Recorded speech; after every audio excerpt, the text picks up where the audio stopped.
तरह से मेवाड़ के महाराणा, देश के गौरव, महान पराक्रमी शासक महाराणा सांगा के बारे में अभद्र टिप्पणी करी और उनके लिए गद्दार जैसे शब्दों का यूज किया। इसको लेकर के पूरे उत्तर भारत में आक्रोश व्याप्त है। इसी को लेकर के आज हम लोगों ने एक प्रेस कॉन्फ्रेंस का आयोजन किया है, जिसमें मैं एक बार संक्षिप्त परिचय दे देता हूँ। हमारे साथ में मेवाड़ क्षेत्रीय महासभा के संगठन मंत्री यशवर्धन जी राणावत, कुमावत समाज से और लोक अधिकार मंच से श्री भरत जी कुमावत, मैं डॉक्टर गोविंद सिंह सोलंकी मेवाड़ से हूँ, इतिहासकार। आप करणी सेना के पदाधिकारी हैं अर्जुन सिंह जी चुंडावत, और आप ही करणी सेना के पदाधिकारी प्रवीण सिंह जी जाला साहब। तो कल हम लोगों ने मेवाड़ के सभी संगठनों को और सर्व समाज को आमंत्रित करते हुए एक विशाल प्रदर्शन रखा है, विशाल रैली भी रखी है और एक धरना प्रदर्शन रखा है। तो मैं लोगों का हार्दिक स्वागत, अभिनंदन। और जैसा कि हमारे इस प्रेस कॉन्फ्रेंस के संयोजक डॉक्टर गोविंद सिंह सोलंकी ने विषय रखा है, उसी समय मैं उसी क्रम को आगे बढ़ाते हुए मैं निवेदन करना चाहता हूं कि वर्तमान में जो समस्या है ये किसी भी रूप में राष्ट्रीय सुरक्षा को आघात से कम नहीं है, क्योंकि भारत का संविधान जो है उस संविधान में 51A में मूल कर्तव्यों का हवाला दिया गया है। उसमें भारतीय संविधान में भारत के प्रत्येक नागरिक को के लिए कुछ मूल कर्तव्य निर्धारित किए गए। उसमें से दूसरा कर्तव्य यह है कि स्वतंत्रता के मूल्यों और उच्च आदर्शों को बनाए रखना प्रत्येक भारतीय नागरिक का कर्तव्य है। जब संविधान भी स्वतंत्रता के आंदोलन के मूल्यों का सम्मान कर रहा है, उच्च आदर्शों का सम्मान कर रहा है, तो ऐसे समय में संसद में बैठे हुए जो पदाधिकारी हैं, जो विशेषाधिकार की आड़ में जिस प्रकार से राष्ट्रीय सुरक्षा और राष्ट्रीय संविधान की अवहेलना करते हैं, इसकी हम करणी सेना की ओर से, क्षत्रिय महासभा की ओर से, कुमाऊं समाज की ओर से और इस मेवाड़ के संपूर्ण नागरिक की ओर से घोर निंदा करते हैं। और हमारी ये मांग है संसद से कि जिस प्रकार से राष्ट्रीय सुरक्षा की अवहेलना पर कानूनी कार्रवाई की जाती है, उसी प्रकार से ये सांसद ने संसद के अंदर जो बयान दिया है उसके लिए पूरी संसद जिम्मेदार। केवल वो सांसद जिम्मेदार नहीं है जिसने ये वक्तव्य दिया है, जबकि उस सांसद के वक्तव्य के प्रति भारत के दोनों सदन, राज्यसभा लोकसभा, संपूर्ण रूप से जिम्मेदार। इसलिए कल हम रैली के माध्यम से इस मेवाड़ के स्वाभिमान पर जो चोट हुई, यहाँ के स्वतंत्रता के मूल्यों पर जो चोट हुई है, उसकी सख्त निंदा करेंगे। रैली के रूप में हम हमारा आक्रोश प्रदर्शन करेंगे, विरोध करेंगे और कलेक्टर के माध्यम से माननीय राष्ट्रपति महोदय और संसद के जो सभी हमारे पदाधिकारी लोग तय करते हैं उनको हम ज्ञापन से अवगत कराएंगे कि जिस भी व्यक्ति ने ये वक्तव्य दिया है उसके खिलाफ संविधान के कानून, संसद की जो कार्यप्रणाली होती है उसके कानून के दर्जे दायरे में कार्रवाई करें और ये सख्त मैसेज देना चाहिए कि संसद के अंदर कोई भी गैर संवैधानिक वक्तव्य जारी ना हो। अब जैसे स्वतंत्रता के मूल्यों की बात आ रही है, तो राणा सांगा इस व्यवस्था जो वर्तमान सरकार का स्वरूप है, इसके भी कई सालों पहले से इस भारत राष्ट्र की एकता अखंडता के लिए लड़ने वाले वीरों में मेवाड़ रियासत का नाम था। और उन्होंने भारत राष्ट्र की गरिमा पर जब आक्रमण हुआ तो उससे रक्षा के लिए राणा सांगा ने लड़ाई लड़ी। तो हमारा ये कहने का अर्थ तात्पर्य है कि इस भारतीय स्वतंत्रता संग्राम का जो शुरुआत थी वो कहीं न कहीं मेवाड़ शुरू से लड़ रहा है और उन स्वतंत्रता के मूल्यों पर यह आघात हुआ है। संविधान के जो प्रावधान है, मूल कर्तव्य, उन पर यह आघात हुआ है।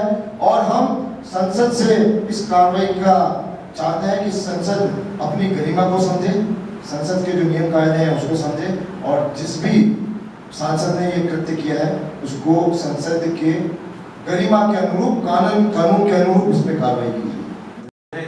आप देखें तो पर्यटन की दृष्टि से भी एक हमने बहुत बड़ा प्रश्न चिन्ह खड़ा कर दिया है। जिस इतिहास को दिखाने और सुनाने के लिए हम देश दुनिया से पर्यटकों को बुलाते हैं, अगर उसी पे हमारे ही देश की संसद में इस तरह का प्रश्न चिन्ह लग जाएगा तो क्या तो आप पर्यटक बुलाएंगे, कैसे आप देश का विकास करेंगे, कैसे इसकी अर्थव्यवस्था सुधारेंगे। हर चीज पे इसका एक रिपल इफेक्ट है, व्यापक प्रभाव है और ये एक नकारात्मक प्रभाव जो पड़ा है इस पे प्रश्न चिन्ह सभी लोगों ने लगाया है, सर्व समाज ने लगाया है और इसके लिए सर्व समाज एकत्रित हो रहा है कल टाउन हॉल उदयपुर पे और यहाँ से 10 बजे एक रैली निकलेगी जो जाएगी कलेक्ट्रेट पे और वहाँ पे सभी सर्व समाज के लोग एक साथ विरोध प्रदर्शन के जरिए कलेक्टर महोदय को एक पत्र देंगे जो राष्ट्रपति महोदया के नाम होगा और ये हमारी मांग है कि इन सांसद महोदय को तत्काल प्रभाव से बर्खास्त किया जाए और भविष्य में इस तरह की कोई भी टिप्पणी अगर कोई भी व्यक्ति किसी भी ऐतिहासिक महापुरुष के खिलाफ करता है तो कड़ी से कड़ी सजा का प्रावधान होना चाहिए क्योंकि इससे हम बहुत भारी नुकसान देश का करते हैं। इससे अर्थव्यवस्था का भी नुकसान होता है। आपने देखा होगा पूर्व में भी ऐसे कथन जब भी हुए तो बहुत व्यापक तौर पे प्रदर्शन हुए और उससे देश को काफी नुकसान और खामियाजा भुगतना पड़ा है। तो समाज में शांति व्यवस्था बनी रहे उसके लिए बहुत ज्यादा जरूरी है कि जबान पे लगाम हो सांसदों की। अगर ये पढ़े लिखे ना भी हो तो कम से कम बोलने की गरिमा तो इनमें होनी चाहिए और कुछ इनके पास अच्छा बोलने को नहीं हो तो मुंह बंद करके रखें। ऐसे अच्छे सांसद भी हैं जो बहुत अच्छे से सुंदर तरीके से अपनी बात को प्रस्तुत करते हैं, उन्हीं से कुछ सीख लें। और मेवाड़ का राज परिवार जो है उनके भी एक सदस्य संसद के अंदर हैं, उनके समक्ष उन्हीं के पुरखों के लिए इस तरह से बोल देना बहुत ही ज्यादा गलत है। तो मेरा तो आप सब लोगों से भी अनुरोध है कि ज्यादा से ज्यादा समाज के लोग इसमें साथ आएं और इसके विरोध में प्रदर्शन करें। धन्यवाद। मीडिया के माध्यम से मैं तो यही कहना चाहूंगा कि ये मेवाड़ की धरती है, ये महाराणा प्रताप की धरती है, ये उन वीर पुत्र महाराणा सांगा की धरती है। तो आपके माध्यम से मैं संपूर्ण मेवाड़ को कल के लिए निमंत्रण देता हूं क्योंकि वीरों को निमंत्रण नहीं दिया जाता। महाराणा प्रताप ने 36 कोट को साथ लेके इस मेवाड़ की रक्षा की है तो कहीं न कहीं वो खून आप में और हम में सब में जीवित है, इसीलिए हम उस सुमन का विरोध कर रहे हैं। तो आपके मीडिया के माध्यम से मैं संपूर्ण मेवाड़ को कहना चाहता हूं कि कम से कम सिर कटाने की जरूरत नहीं है लेकिन सिर गिनाने की जरूरत है। आप सभी को बहुत बहुत धन्यवाद। जय हिंद, जय भारत, जय मेवाड़। श्री राष्ट्रीय राजपूत कल्याण सेना के युवा जिलाध्यक्ष पद पर अभी मुझे नियुक्त किया था पिछले साल और कार्य मैं आप सभी से मैं मेवाड़ के सभी 36 कौम के युवा पिता बिरले बुजुर्ग को मातृशक्ति से आह्वान करना चाहता हूं कि आप सभी कल सुबह 10 बजे टाउन हॉल अधिक से अधिक संख्या में पधारकर जिस दुष्ट व्यक्ति ने महाराणा सांगा का अपमान किया उसको मुंह तोड़ जवाब जंगी प्रदर्शन करके हम लोग दें। मेवाड़ के सभी 36 कौम और सभी साथियों को आमंत्रित करता हूं कि कल आप सुबह 10 बजे अधिक से अधिक संख्या में टाउन हॉल पधारें। मैं आपसे एक दोहे के माध्यम से कहना चाहता हूं, जंग में बुलावे भेजे नहीं जाते, जंग में बुलावे भेजे नहीं जाते, जो कभी स्वाभिमानी युवा हमेशा दौड़ के चले आते हैं। युद्ध में बुलावे भेजे नहीं जाते, स्वाभिमान के खातिर युवा हमेशा दौड़ के चले आते हैं। आज का समय यह है कि आप सिर गिनाने की जरूरत है, सिर गिटाने की जरूरत नहीं है। तो अपने मेवाड़ का स्वाभिमान हमेशा अमर रहा है और उसको अमर रखना है। आप सभी से मेवाड़ के वासियों से निवेदन है कि आप अधिक से अधिक संख्या में कल पधारें। मरणो अटे मस्करी मेवाड़ो चित्तौड़। राणा सांगा का जो चरित्र है, उनका जो व्यक्तित्व है, कृतित्व है, वो हमारे लिए न केवल मेवाड़ के लिए अपितु संपूर्ण भारत के लिए प्रेरणास्पद है और प्रेरणादायी है।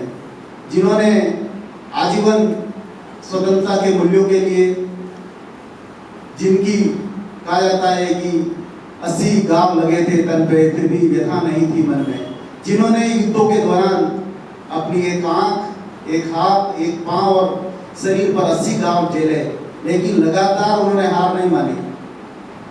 जब आपको पता है कि जिस तरह से रामजी लाल सुमन ने, और सबसे बड़ी बात तो यह है कि हम लोगों को इतने देर से ही मैदान में आना पड़ा, इसका प्रमुख कारण यह है कि रामजी लाल सुमन ने यह कहा कि मैंने कोई गलत तथ्य नहीं दिया है, मैंने कोई संदर्भ गलत नहीं दिया है, मैं माफी नहीं मांगूंगा। ये तो ठीक है, लोकतंत्र में संविधान की गरिमा पालन करते हैं, लेकिन ऐसे बहुत सारे योद्धा तैयार हैं जो सर कलम भी कर सकते हैं। लेकिन हम संवैधानिक मूल्यों पे चलने वाले हैं, इस लोकतंत्र में कलम को मानने वाले हैं, तलवार का जमाना नहीं है। लेकिन जब आपको पता होगा जब बाबर ने भारत पर आक्रमण किया था, जब तोपों के सामने वो लोग तलवारों से भिड़ गए थे, राणा सांगा ने बाड़ी के युद्ध में और खातौनी के युद्ध में वो बाबर को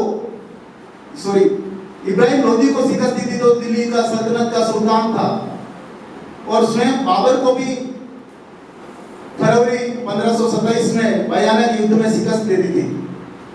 ऐसे व्यक्ति के लिए कोई ये कहता है, बाबरनामा में बाबर स्वयं लिखता है कि हिंदुस्तान की केवल दो ही शक्तिशाली शासक थे, एक तो मेवाड़ का राणा सांगा और एक विजयनगर का कृष्णदेवराय। उस व्यक्ति के लिए उल जुलूल की तरह से बयान दिए जा रहे हैं, और जिस तरह से जो देश के लिए कानून निर्माण का कार्य करते हैं, लोकसभा और राज्यसभा जिसको उच्च सदन कहा जाता है, ऐसे बुद्धिजीवी लोग जिनको हिस्ट्री के बारे में जानकारी नहीं है, तो ऐसी तथ्यों को नहीं परोसना चाहिए, जिससे सामाजिक सौहार्द खराब होता है और इससे शांति व्यवस्था खतरे में पड़ती है।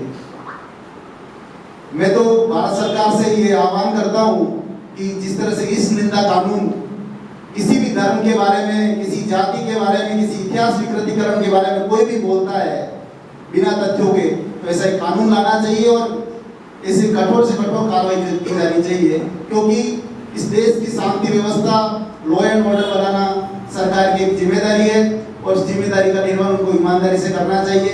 अन्यथा युवा रोज लड़ेंगे, झगड़ेंगे, भिड़ेंगे, और इससे देश का भी नुकसान है, युवाओं का भी नुकसान है।